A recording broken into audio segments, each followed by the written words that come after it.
Returning to the issue of climate change, amid growing demands that governments take action, some of the loudest calls are coming from younger voices.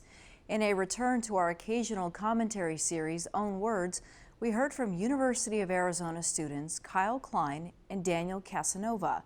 At 19 and 18 years old, they led this month's climate strike in Tucson. They shared why they believe this issue belongs at the forefront.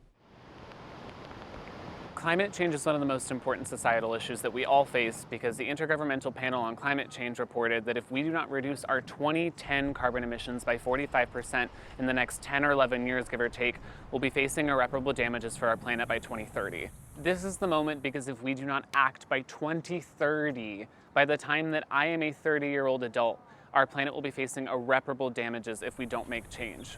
There are several politicians in government that do not believe that this is even an issue. So if they're not going to act like the adults and the leaders that they're supposed to be, then you know what? We are.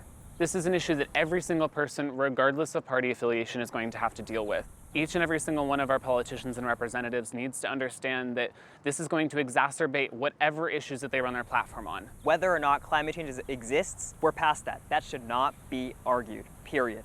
Whether or not you understand climate change, that's a personal problem. Go educate yourself.